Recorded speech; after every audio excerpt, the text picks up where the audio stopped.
অনেকদিন পর নিজেকে নিয়ে কিছু কথা লিখলাম। ধ্বংসের দিকে তাকিয়ে মুচকি হাসি দেওয়া অদ্ভুত মানুষ আমি। হয়তো আমি পাগল, হয়তো অনুভূতির ভিতরে কোনো এক গভীর অতল দুঃখ বাসা বেঁধেছে। তবুও নিজেকে জোর করে হাসাতে শিখে গেছি। যেদিন ভেতরটা একবারে ভেঙে গিয়েছিল, সেদিনও বাইরে থেকে এক চিলতে হাসি মুখে নিয়ে সবার সামনে দাঁড়িয়েছিলাম।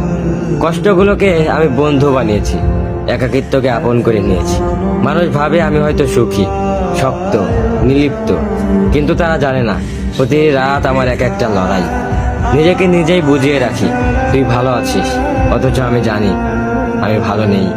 ভেঙে যাচ্ছি প্রতিদিন একটু একটু করে, আর এই ধ্বংস হওয়াটাকে যেন ভালোবেসে ফেলেছি। আমি সেই মানুষ যে হার মানার আগে হাসে, কারণ জানি কান্না দেখিয়ে লাভ নেই। পৃথিবী শুধু শক্তদের মনে রাখে, দুর্বলদের নয়। তাই আমি অদ্ভুত, আমি অনুভূতির আগুনে পুড়ে যাওয়া নীরব যোদ্ধা।